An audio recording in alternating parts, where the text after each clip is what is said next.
Live at 5. It's offer review, and we've got a bunch of stuff we're going to talk about. Some really expensive offers. We're going to talk about why they're expensive.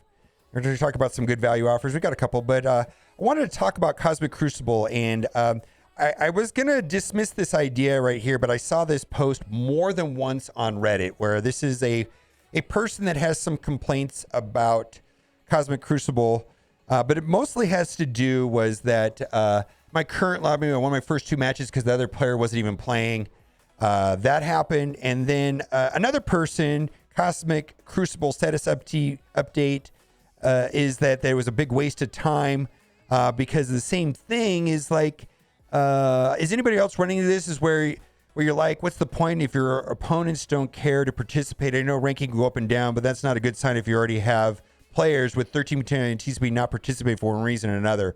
And I agree that you're going to have it's not a lot of fun to play in Cosmic Crucible if your opponent is not showing up. And I believe this largely has to do with that this is way over to the side and there is no notification like there is here for Alliance War.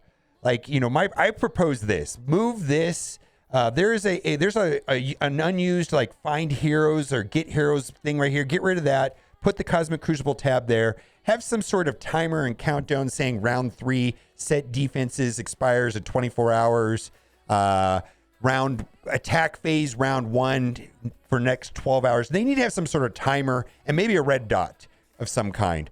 That'll make a big difference. Other thing is that if you are winning, you will get matched up against players that are playing, and eventually it'll balance out and you will have competitive matches. Again, if you are losing, you're going to get paired up against those people, and then eventually that's going to happen. And the reason why you want to win or lose has to do with these divisions that occur in this game.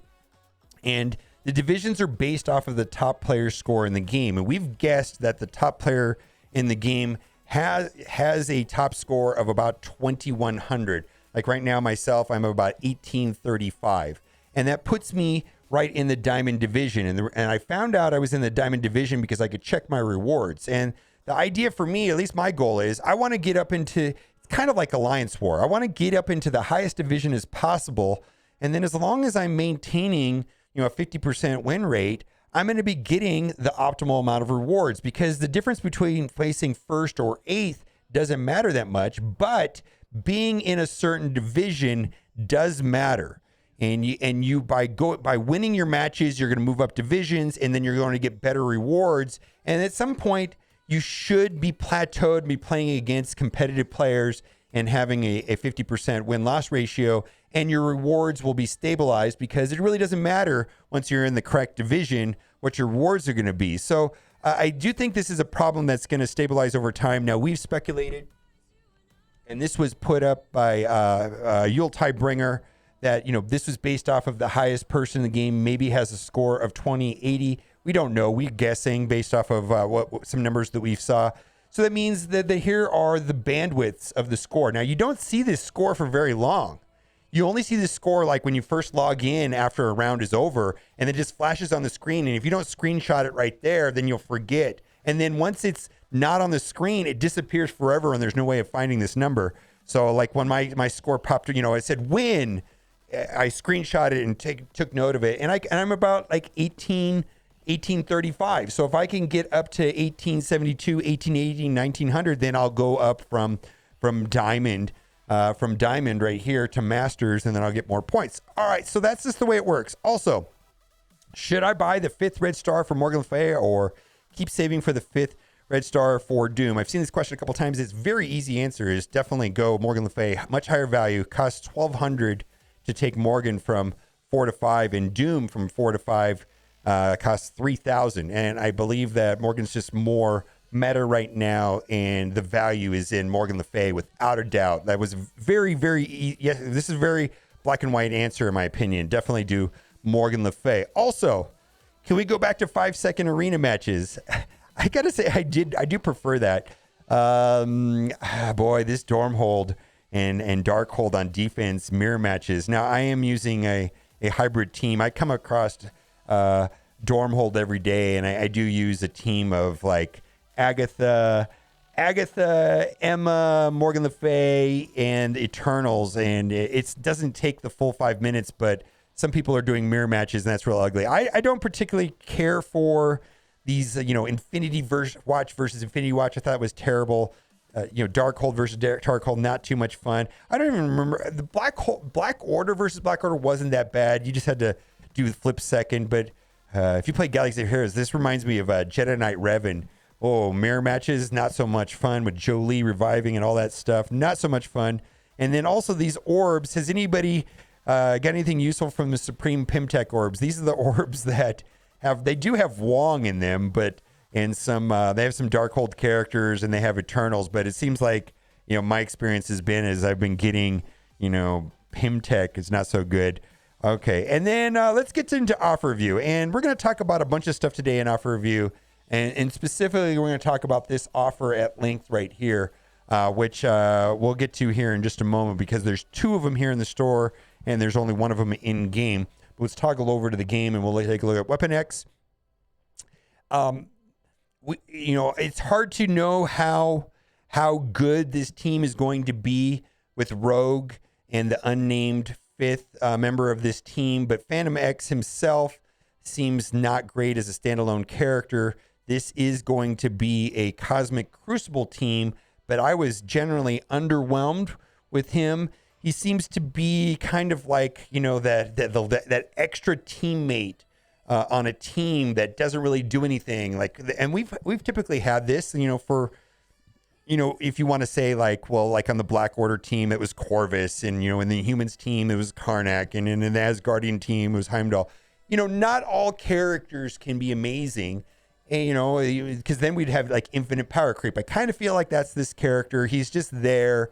He's going to be part of the team. He doesn't really do anything on his own, and it is what it is. I value these orbs at $3 a piece. They have minimum 6. They do give up to 180. Kind of rare for that to happen. They do average 9.3 per orb, so $3 a piece doesn't quite add up. And then let's move down. Let's go to the next offer. Okay. The Chosen One Mega Ketchup Bundle. Okay, so we're going to talk about this right here. So let's make an assumption first that you're blitzing and going to get all of the orbs from the Blitz event that's running right now.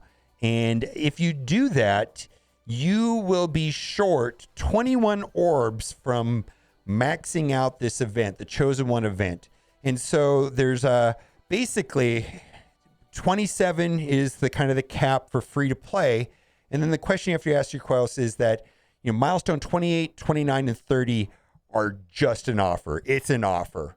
And is it worth it to you to purchase, these type of offers right here where you can get, this right here is 9 of the 21, right? You're going to have to make your own decision if it's worth it or not. For me, I'm actually considering it. And I'll tell you why I'm considering it. The reason I'm considering it is that this right here, this Wong right here, will give me enough to go up to the next star level, and I will be able to finish off Agatha to gear tier 16 because these are hyper scarce Mystic 16 pieces. And then, you've heard me complain about a lot, SBCs, 500 SBCs, that's got some value, probably worth about $15 in Scopely math. It is what it is. So I'm not going to assign a valuation on any of these offers because you have to consider if you did the blitzing to get to milestone 27, and then is this pushing this forward to those other milestones worth it to you? And I think a lot of people said that they can spend, somebody said they spent like $60, they got to milestone 20. I think another person told, or milestone 29, another person said they spent about $100 and they were able to finish all of the last 3 milestones. Seems a little pricey if you ask me, but it is what it is. Let's move on. Okay, so this is horrific. And I got a message from Dumbo, who is a larger, big spender, big player, 28 million. And I believe this offer and these type of offers actually broke him.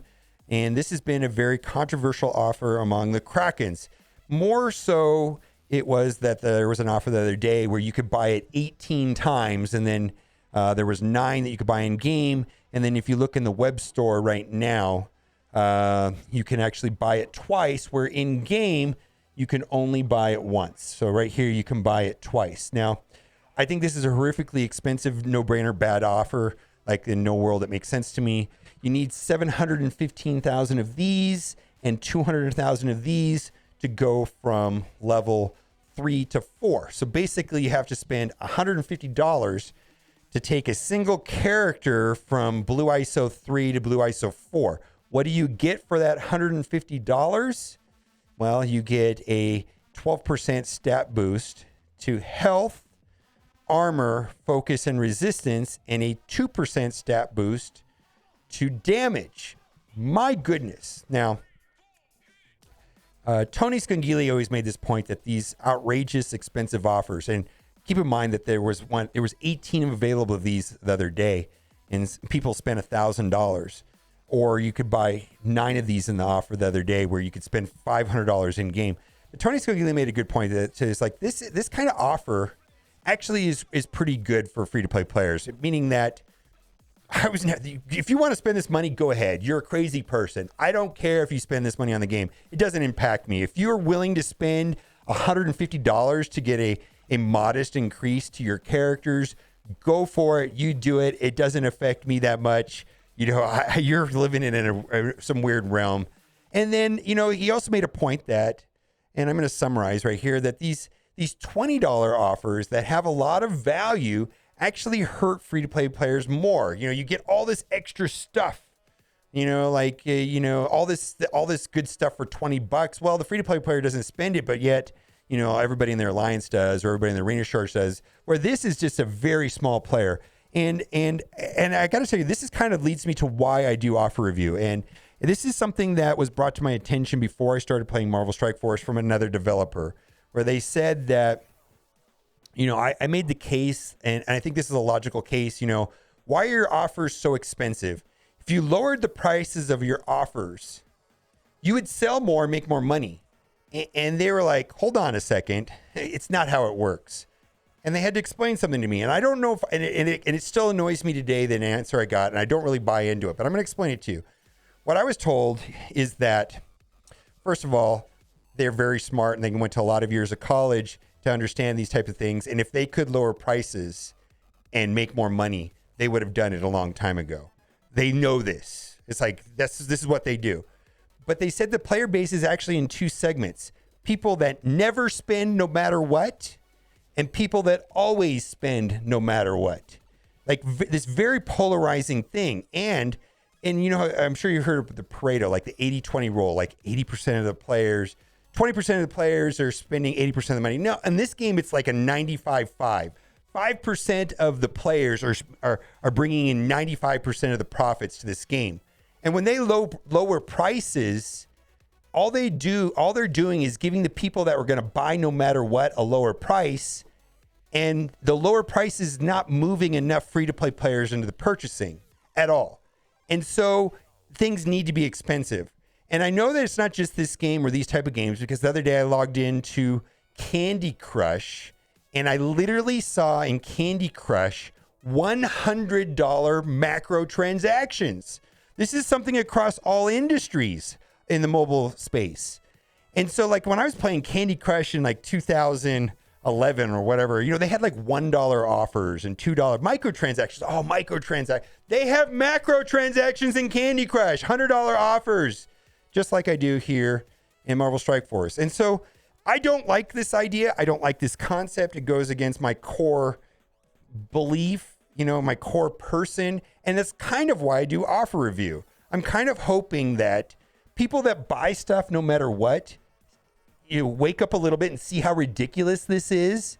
And then I'm also hoping people that never spend sometimes choose to buy something, and that we all come towards the middle, because if it comes back to the middle, I believe that like sane economics come back into place, and maybe they would lower prices if we get more value. At least that's my hope. We'll see how it goes. But anyways, just a thought there, just a random tangent of where I'm coming from and why I do these offer reviews. This idea that people don't spend no matter what, and these people that spend always kind of bothers me, because I always say, I'm not like that. I make a decision. I talk to somebody else, and most people that I talk to say, no, when there's a good deal, I'll spend more. I'll spend a little bit. I don't just buy everything. And you know, that's where I'm trying to I'm trying to get some sanity to these prices. Why are they trying to sell us $1,000 worth of dog shit? $1,000 the other day. They tried to sell 18 of these. $1,000. It's outrageous. All right, that's my rant. All right, let's move on. All right, and again, this is going to come down to whether that's worth it to you on the last 3 milestones. All right, Lady Deathstrike. She is hard node farmable right now, and so that she was made hard node farmable on Wednesday, so you can get a shard or 2 a day, maybe if you're lucky, if you want to do that. So I'm not interested in buying that at all. Then we've got the Nico offers right there. Again, I value these offers at $3 a piece right here, and that's an Armory 14, so that isn't quite up to $10. Let's move on.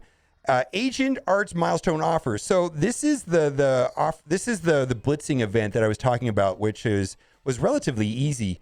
Not super easy, but like 3.5 rotations, 105 blitz wins a day, plus doing your arena attacks would do this so that you could get enough orbs to get to the milestone 27 on the chosen one. Let's move on.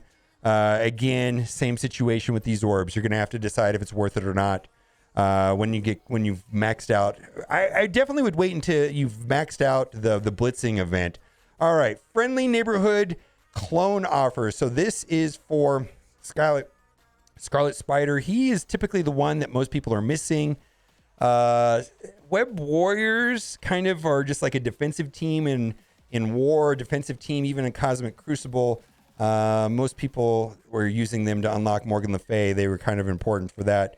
So I believe this would have been a better offer. Someone asked me today if there's going to be a second Morgan Le Fay event. Yes, there's supposed to be at least one Morgan Le Fay event before the Apocalypse, and the Apocalypse is supposed to be towards the end of the year, maybe beginning of next year. So we will get another Morgan Le Fay event sometime in the future. So keep that in mind. I don't see the value in this at all. Let's move on. And then this is even worse. Spider-Punk is probably one of the less interesting members of the Web Warrior. You know, when I think about I think of like the ones that carried me inside the Scourge event. I think of OG Spider-Man and like Spider-Gwen were amazing, but not so much Spider-Punk. Anyways, I don't see the value there at all. Then we've got Red Star Ultimate Pack. I value these at $1.50 a piece. So we got 6 orbs there times $1.50. It is what it is. This is for the Misty costume. If you got the Misty costume, there's 4 colors. 2 colors come unlocked. If you want to unlock the other 2 colors, like one of them is a lavender color, it costs 2,500 pink face bits. So there you go. That's how you could do it. Not interesting to me. This is not great. And I believe the rest of all of this is trash. There was a 1 core offer here yesterday down at the bottom. So I think it's good to get in the habit to look down at the bottom. On Saturday, there was a 1 core offer, which had some of the A-Force emblems. Let's toggle over the free-to-play account because there actually was a pretty decent offer for Miles. I believe there was more than 75 shards for Miles for $5. I'm a big fan of that. Let's go take a look at the rest of these individual character offers. We're going to skip past all the duplicates. There we go. We've got Spider-Gwen, Ghost Spider, 50 character shards for $30. Not a great deal. Same. This one, it baffles me the most. There we go. Shadow Spider offer Miles, 75. Yeah, if you need Miles, if you haven't gotten around to getting him all the way up and running, 75 character shards for $5 is a good deal in my book. And I believe that'll wrap it up for offer review. What are your thoughts about the strange pricing in this game? I don't know if any of my ramblings made any sense about the way I look at things and the way I look at the things that are priced in this game or not. Let me know. All right, guys. Thanks for watching. Keep on gaming.